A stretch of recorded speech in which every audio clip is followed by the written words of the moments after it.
We are in organic molecules. In this big lecture, we will talk about these 4 important biomolecules: carbohydrate, lipids, protein, and nucleic acid. Okay, so let's get started.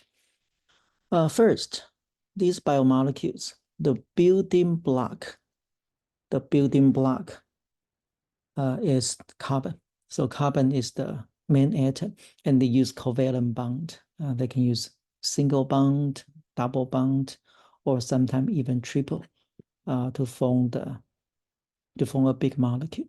So these biomolecules are big, like carbohydrate, protein, lipid. So these are the common molecules you see in human body and use a lot of covalent bond. So the biomolecules are usually big. They're usually big. And because covalent bond, each carbon can form 4 covalent bond. So it can combine together and become a big molecule. So carbons are the backbones.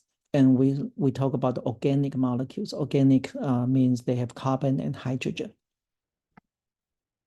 Okay, so organic molecules, what's the difference? There are different names. You have organic, you have macros, you have bios, you have polymers. Okay, so macromolecules, it means large organic molecule. It's called a macromolecule. Like these 4 we're going to talk about in this lecture. They are all macromolecule. And what's biomolecule? Biomolecule means these organic molecules found in living organisms. So pretty much the same, but different definition. The same thing, but different definition. So biomolecules are the one you find in living things, like in your body. And what's polymers? Polymers is a very general term, like when you have small molecules, sometimes are called the Legos. So you have those monomers and you connect them together, become a polymer. This is a large molecule. So you have a small molecules, monomer, and each biomolecule we're going to talk about in this class, they have their monomers. I call them small Legos. And you have those small Legos, you can combine them together, become a big Lego. That's the polymer. And they use covalent bond to combine together. Okay, so in our first lecture, the most important thing is to recognize those functional groups. These are the functional groups you are able to see in all these biomolecules. So your job is to recognize each one of them. Means I'll give you, okay, OH, and you will tell me this is a hydroxyl group. I'll let you to choose. Or I can give you a biomolecule. You tell me, okay, where select the hydroxyl group. So you need to be able to recognize each one of them. Okay, the first one, hydroxyl group. Hydroxyl group definition, OH. When you see the OH, you know the hydroxyl group. Hydroxyl group. It's a polar molecule, hydroxyl, yeah. It's a polar molecule. And you see a lot. You have OH, OH. So I give you this molecule. I can give you this molecule to help ask you, okay, could you circle the hydroxyl group? And you just circle it, you circle it, you circle it, you circle it. So all these are hydroxyl group. Okay, next one. Next one called the carbonyl group. Carbonyl group definition is CO. You find this one, there's no H, CO, and there's a double covalent bond. So CO group. It's polar, like the hydroxyl group is polar. Carbonyl group is also polar molecule because they share the electron unequally. So here you see the hydroxyl group. Here you see the carbonyl group. Oh, this here, right?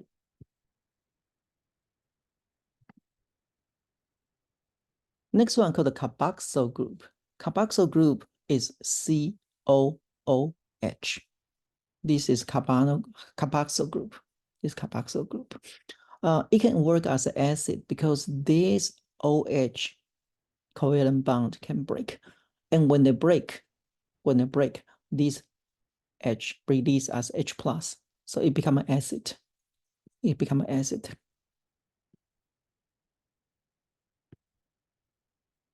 Next one called amino group, NH2. Sometimes you will see the NH3 plus because this group, amino group, can add a H plus, can add H plus. So when it add H plus, become NH3 plus. So sometimes you see the NH2, sometimes you see the NH3 plus. That's amino group. Next one, phosphate group. So definition PO4 with two negative charge. So that's phosphate group. It has negative charge, and phosphate group, you see this a lot. Sometimes you will see this kind of representation. A phosphate, make a circle, because especially in the biomolecule, it's a big molecule, and you'll see a lot of phosphate group. And the scientists just get tired of drawing all this, so they will use this to represent. One example, this is the DNA structure, double helix. So you see a lot of phosphate, a lot of phosphate, a lot of phosphate. So all this P circled is a phosphate group. Excuse me. So they're actually this is a phosphate group. This is the RNA, single strand. So that's a phosphate group. Okay, next one called the sulfur group.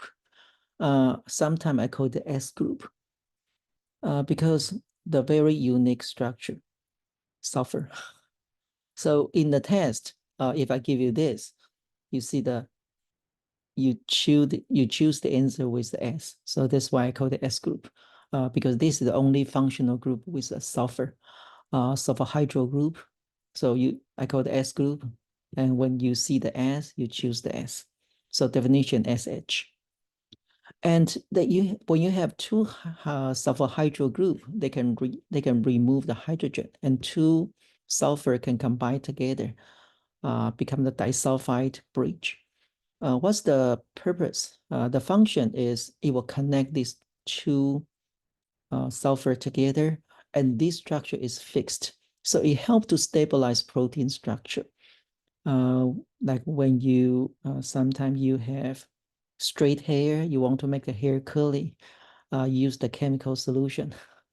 Your hair stay curly because of this group is formed. And another example is when you take AP1, AP2, you dissect the heart, dissect the brain.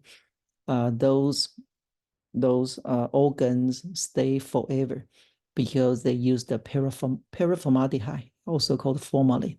And that chemical solution will form the disulfide bridge. So the bacteria could not break it. It's a very strong disulfide bridge. So the heart, the brain can last forever. That's the function of formalin. So they stabilize, the sulfur hydro group stabilize protein structure. Okay, so I can give you a molecule, and I can ask you to identify the hydroxyl group or any kind of group you see here, the amino group. Okay, I can ask you to label it. I can ask you to identify it. So your goal is to know those functional group. That's the first part. And in your body, you have a lot of chemical process happens in your body because your body is a chemistry lab. So a lot of dehydration reaction, also called the dehydration synthesis, dehydration reaction. What happens is, say, your body want to build up a big molecule. So what happens, it will take molecule one, there's one on the left, the other on the right, and you want to combine them together.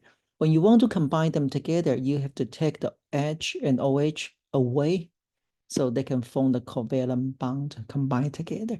So you remove water, and then they connect it together. So you remove water, that's why it's called the dehydration reaction, sometimes called dehydration synthesis. It's the building up process. When your cells need to build up the molecule with the nutrients, it's dehydration synthesis. So one example, you take a glucose, you take a fructose. Fructose is the sugar you find in fruit. And now you take a OH, take a H away, and remove water, dehydration. And now they connect together, become a sucrose. Sucrose is of glucose and the fructose combined together. So this is an example of dehydration synthesis. And you can build up, you can break it down, reverse it. So the reverse is hydrolysis. Hydrolysis is you want to break this molecule down. Like when you eat sugar, you add sugar into your coffee, your digestive system will break it down to the simple molecule, glucose and fructose. So when you need to break it down, you found, okay, these two molecules, you need to give them one functional group. So you take water, you break the water down, become an OH and H. So you give one molecule OH, the other molecule H. So together, both of them, you break them down, become the two molecules. Both of them are happy. So hydrolysis is the breaking down process. When your body digests food, basically it's a hydrolysis process. So both of them, dehydration synthesis and hydrolysis happens a lot in your body. So this example, when you eat sugar, what happens in your digestive system is it will break it down to two small molecules. You use water. So hydrolysis is a digestive is a hydrolysis example. Okay, let's stop here.